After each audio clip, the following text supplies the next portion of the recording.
Unfortunately, death does not spare any of us.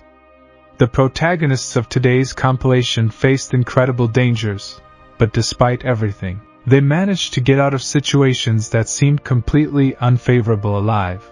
On January 16, 1942, military pilot Harold Dixon, radio operator G. Aldrich, and bombardier Anthony Pastula took off in a torpedo bomber from an aircraft carrier for a reconnaissance mission over the Pacific Ocean. They deviated from the route, and the crew was unable to return to the aircraft carrier. Eventually, the plane ran out of fuel and Dixon decided to land in the water. The 3 soldiers managed to take only a small inflatable boat, which saved their lives. For 34 days, drifting in the Pacific Ocean, covering more than 1,500 kilometers, they had to confront sharks with their bare hands several times. On one occasion they saw a plane in the sky, but they couldn't point it out as all their equipment went down with the plane. Eventually, their boat washed ashore on Puka Puka Island. After 7 days, the 3 soldiers were finally evacuated and returned home. Pilot Harold Dixon received the Navy Cross.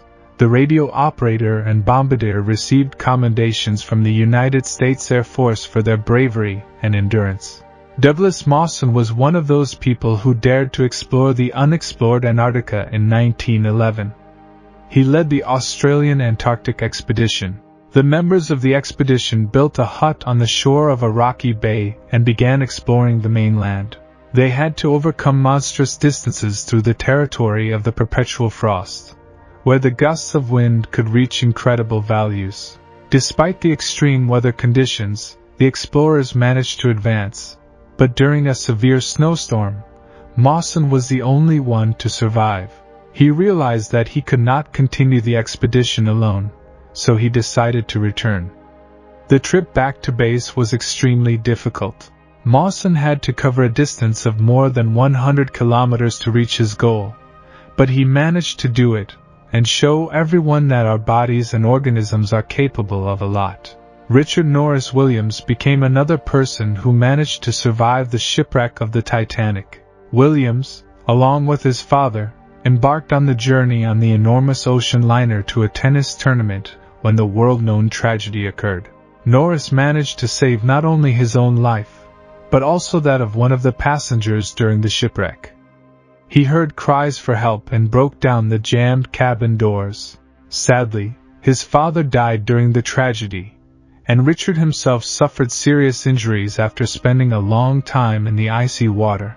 Initially, doctors recommended amputating his lower limbs, but he refused. Thanks to Richard's treatment and perseverance, his frozen legs were restored. Later, he not only participated in tennis competitions but even became a soldier. In November 2012, a fisherman from El Salvador named Salvador Alvarenga, along with his partner Ezequiel Cordoba, went fishing in the Pacific Ocean. 2 days later, a strong storm began. The waves carried Salvador's boat away and the fishermen lost their way. Salvador tried to steer his boat towards the coast, which he estimated to be about 80 kilometers away, but the strong wind and waves made it impossible. Day after day, the companions tried to find land on the horizon, but they only saw ocean around them. To make matters worse, the boat's engine broke down, and they could only hope to be noticed or see land. After 2 grueling months, Salvador's friend died, and he had to survive alone. During all that time he ate raw fish and drank rainwater. After 438 days since he set out to sea, Salvador finally found himself on the coast of Eben Atoll in the Marshall Islands. He was mentally and physically exhausted, but most importantly he was alive. Beatrix Flamini became the first woman to voluntarily spend 500 days in a cave. Beatrix had always had a passion for mountaineering, and her love for adventure led her to participate in a scientific project. The objective of the project was to study human behavior when isolated in a confined space. Beatrix never suffered from claustrophobia, so she thought spending 500 days in a cave at a depth of about 70 meters would be relatively easy. However, she was wrong. Initially, the mountaineer enjoyed peace and solitude. She painted, knitted clothes, and read books. But after a month, she began to experience mild fear. 6 months later, she began having auditory hallucinations. Over time, Beatrix lost track of time, and when the project organizers came down after 500 days, she was shocked to discover that she had spent a year and a half. Throughout her time in the cave, doctors and psychologists monitored her to stop the project if anything went wrong. Despite some changes in her consciousness, Beatrix managed to endure such a long period and did not withdraw from the experiment. Yaya Abi, a 15-year-old boy, lived in foster care in California for 8 years. He dreamed of returning to his mother, but of course, he couldn't do it easily, so the teenager decided to carry out an incredible act. On April 20, 2014, he went to the San Jose airport and chose a flight that would take him closer to Ethiopia. Somehow, Granny managed to make it to the runway and then sneak into the landing gear compartment. He was lucky to go unnoticed. His only goal was to survive, and he did it. He was in the plane compartment for 5.5 hours, facing cold and lack of oxygen. He lost consciousness when the plane reached its maximum altitude, and woke up as he prepared to land in Hawaii. After landing, Granny jumped and ran, but was captured. The police and doctors were amazed at how he was able to survive in those extreme conditions. Although his wish to reunite with her mother did not come true, he was at least able to talk to her on the phone. On May 1, 2023, after a plane crash, 4 siblings, 13-year-old Leslie, 9-year-old Saini, 4-year-old Tian, and 11-month-old Christine, managed to survive in the jungles of the Amazon. Rescuers knew that a plane had crashed in the jungle, and it took 15 days to find the wreckage. However, at the scene of the accident they only found dead people. The children were not there. It was decided to organize a search operation to find them. The children were found after 40 days. Leslie, the older brother, later explained that his knowledge helped them survive. They waited for help for the first 4 days, while their injured mother was still alive. When the woman realized that she was losing strength, she gave the children some advice and asked them to seek help. Leslie bandaged her younger sibling's legs with bandages from the plane's first aid kit, took the baby in her arms, and they headed away from the crash site. The girl carried everything she needed to survive. During this time, the children ate flour and bananas. When the bottled water ran out, they went down to the river. This story is amazing and impressive, as it demonstrates the importance of passing on knowledge to children about how to behave in extreme conditions, since such a situation can happen to any of us. The entire world watched as a timer was placed on the imminent deaths of 5 passengers of the Ocean Gate submarine, as the vessel was lost in the immensity and depth of the ocean. The submarine was reported to have only approximately 96 hours of oxygen supply, although many news channels and social media pages were doing a live countdown of those hopeful 96 hours. When the clock hit 0, all rescue missions stopped and ceased, as the infamous Ocean Gate expedition made a regrettable statement about the deaths of the 5 passengers, including the company's CEO, Stockton Rush. All things considered, the rescue mission was a race against time, and there are now recent reports suggesting that the outcome of the mission was predetermined or manipulated from the beginning. The submarine was in poor condition, and there was clear disregard for safety protocols, which led to its conviction long before the expedition began. In situations where you can infect others, it is not just about yourself, but about collective well-being, prioritizing health in general. Not to mention, the conditions around the rescue mission were also extremely difficult. Rescuers were worried that the submarine would run out of oxygen before the designated 96 hours, given the number of passengers, and as many news reports relentlessly reported that the rescue mission also had the same number of hours to locate the missing submarine. The experts had to give their opinion on the matter. According to Titanic submarine and expedition experts, rescuers had approximately 76 hours to locate the missing Ocean Gate ship. Even then, the chances of finding the passengers alive were quite slim. As diabolical as it may seem, the passengers had no way out. It's true that any human who tried to swim 4 kilometers below the ocean's surface would be crushed by the ocean pressure. But humans tend to fight for their survival, right? Although it may be hard to believe, the 5 passengers were trapped inside the submarine, meaning that the boat's door could only be opened from the outside. It's not difficult to understand what that means. Even if the submarine were found at the bottom of the ocean with the passengers alive, U.S. Coast Guard rescue operations would be virtually useless due to the great depth of the ocean. The submarine would become trapped in the mud on the seabed, making it immobile and inaccessible. We would have no choice but to leave the passengers where they were found.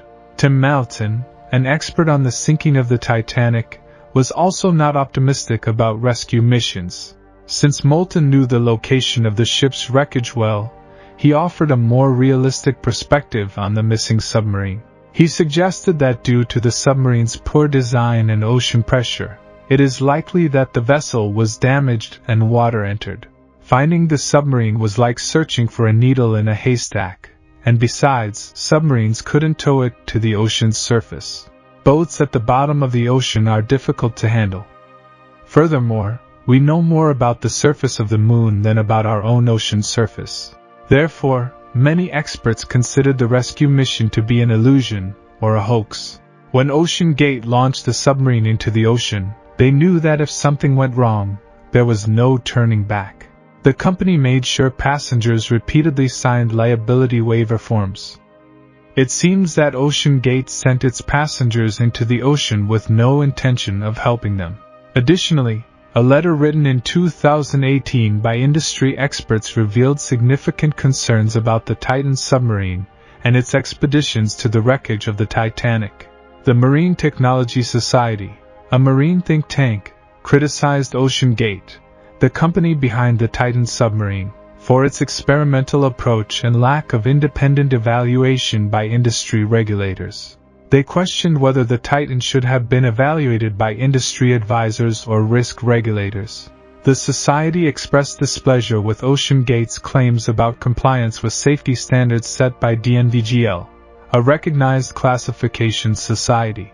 However, it has now been revealed that Ocean Gate never sought certification from this organization.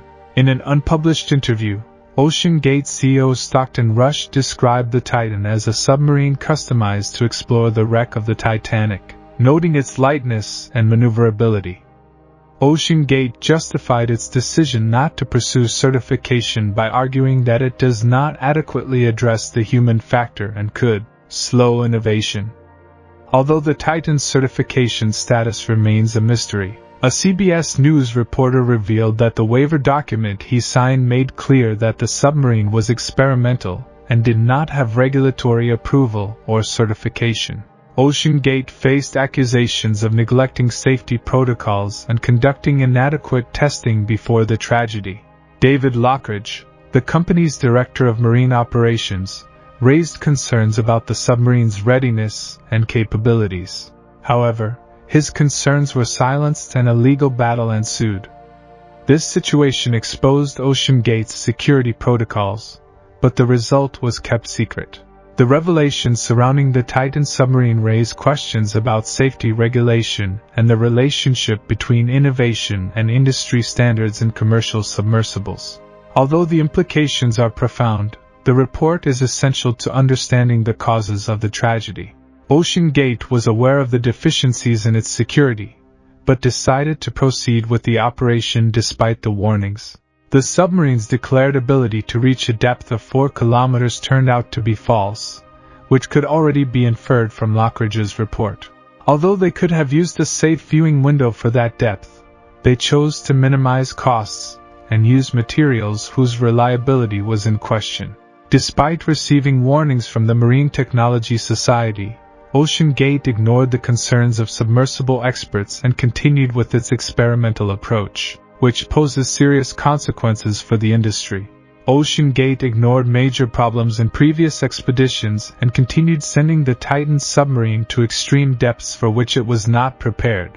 Even well-known presenters and scriptwriters experienced thruster control failures and communication problems during their voyages with Ocean Gate. Industry experts, such as James Cameron, criticized the submarine's design and pointed out the company's lack of certification and compliance with safety controls. Despite the warnings, Ocean Gate persisted in its actions, arguing that standardized security testing hindered technological innovation. This highlights the company's negligence and disregard for expert reports and security controls. Rush has long rejected expert opinions questioning the Ocean Gate expeditions as irrelevant. On his blog, he argued against involving third parties in the innovation process and was reluctant to allow an outsider to dismantle his creation. Despite this, Ocean Gate has carried out unique and fascinating activities, piquing the interest of Titanic enthusiasts. However, these opportunities have been reserved for expert researchers and explorers. Our missions to recover the wreckage of the Titanic were also challenging and dangerous. Although it made sense for experts to dive into the ocean depths, turning it into a public business only pursues profit, without taking into account safety protocols. Furthermore, the expeditions that did consider safety also faced serious problems. It is important to note that the submarine in question is not a standard construction, as it is not made of materials such as high-strength steel or titanium. In 2000, an incident occurred that bears similarities to the recent tragedy and could have been an indication of what was to come. American journalist Michael Gillen shared his chilling experience of being trapped in a submersible near the wreckage of the Titanic, in the same place where another tourist submersible disappeared in the past. During the dive, they encountered a powerful underwater current that trapped the submersible in the propeller, while huge fragments of the Titanic fell on them. The Russian pilot, with exceptional skills, did everything he could to free them, and after almost an hour of anguish, they finally managed to free themselves and float safely. Gillen, who was afraid he would not survive, deeply sympathizes with the 5 people missing from the tourist submersible and hopes they returned safely. Additionally, Gillen points out that the submersible he was in was a sturdy and reliable vessel, designed specifically for scientific research in extreme conditions on the high seas. Interestingly, the recent failed tourist trip to the Titanic led to the discovery of the remains of the Titan at the bottom of the ocean, now in pieces. Dr. Gillen and Tyson raise questions about the suitability of the Titan submersible, and question whether such a risky dive should have been allowed to take place. They highlight the importance of having well-built and certified vessels to explore the deep sea. The contrast between the reliable Mero 1, designed for scientific purposes, and the safety concerns surrounding the Titan, raises questions about its suitability for tourist expeditions. Both experts advocate for a pause in Titanic expeditions until we better understand the Titanic's flaws and the importance of ocean safety. In addition, they emphasize the respect due to the Titanic wreck as a final resting place for many people and the need to exercise caution and gather information before venturing into the deep sea again. Ocean Gate's abrupt decision to suspend all operations has left everyone in suspense without further details. Opinions on new findings related to Ocean Gate and its submersibles are invited to share in the comments.